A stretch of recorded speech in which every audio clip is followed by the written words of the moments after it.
Jay's portrayal of the mischievous but lovable Dennis quickly won the hearts of viewers across the country. Once Jay North landed the role of young Dennis Mitchell in the television series Dennis the Menace, he was placed under the care of his aunt and uncle, Marie and Hal Hopper. However, according to Jay, they were anything but kind caretakers. Jay describes his aunt as being an unrealistic and cruel taskmaster. He shares that she would physically abuse him if he didn't live up to her expectations, making life on set unbearable. Despite doing a good job during scenes, he would often receive a slap across the face, followed by a spanking or verbal lashing. His aunt would even grab his hair and shake him, leaving him to dread coming to set every day. Despite the harsh treatment he received on set, Jay spoke highly of his mother, who worked as a secretary during his time on the show. He claims that she never took a dime from him, which was rare for that period. Unfortunately, he was unable to confide in her about his on-set abuse, as his aunt and uncle threatened him with greater harm. As a child, Jay had already gone through a difficult childhood with an alcoholic father and his parents' separation. The abuse he endured while filming Dennis the Menace only added to his traumatic experiences. Jeannie Russell, who played Margaret Wade on Dennis the Menace, shared her observations about Jay North's situation on the set. In an interview with the Daily Breeze in 1993, she stated that it was apparent that Jay was a hypersensitive kid, and his aunt was unusually strict and businesslike. Although she never saw Jay's aunt hit him, she believed him when he said that she abused him in private. Jay North confirmed that his aunt was careful not to hit him in front of anyone else and targeted places on his body where the bruises wouldn't show. He noted that he was shocked the bruises were not visible on his face. While the rest of the cast may not have been aware of the physical abuse, they knew that Jay was unhappy. The pressure of being in every scene was already very stressful, and any extra pressure from his aunt made it unbearable. Jay's role as Dennis Mitchell in the television series Dennis the Menace made him famous, but it also made it difficult for him to find work after the show ended.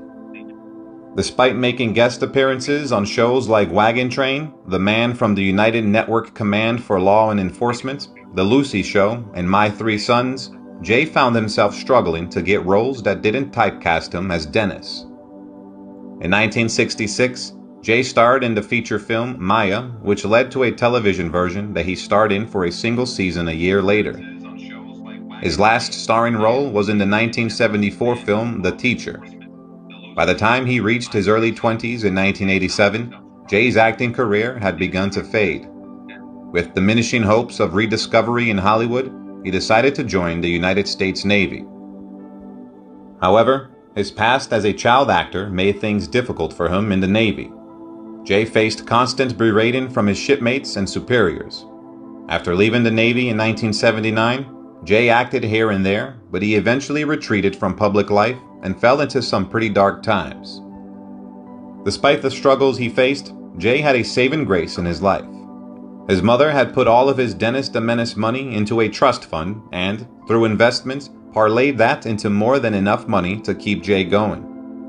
Things only got worse in 1988 when a rumor began to circulate that he had died. This rumor only served to compound the difficulties he was already facing in trying to find work in Hollywood. He was perplexed and frustrated by the situation, and his ex-wife and old friend, John Provost, called him to check on his well-being. The situation was awful. The suicide of Rusty Hamer in 1990 was even more devastating for Jay. Rusty had played Danny Thomas's son, Rusty Williams, on Make Room for Daddy, and like Jay, struggled to find work after the show ended. Rusty's depression ultimately led him to take his own life with a .357 Magnum revolver. His death, along with Anissa Jones's a decade earlier, prompted Paul Peterson of The Donna Reed Show and Jeannie Russell to organize a minor consideration. He had played Danny Thomas's son, Rusty Williams, on Make Room for Daddy, and like Jay, struggles to find work after the show ended. Jay admits that Rusty's depression ultimately led him to take his own life with a .357 Magnum revolver. His death, along with Anissa Jones's a decade earlier, prompted Paul Peterson of The Donna Reed Show and Jeannie Russell to organize a minor consideration. He had played Danny Thomas's son, Rusty Williams, on Make Room for Daddy, young person, Jay didn't receive the financial benefits he deserved for his work as a child actor. ultimately led him to It take was his not actively advocated for by an adult looking out for his welfare.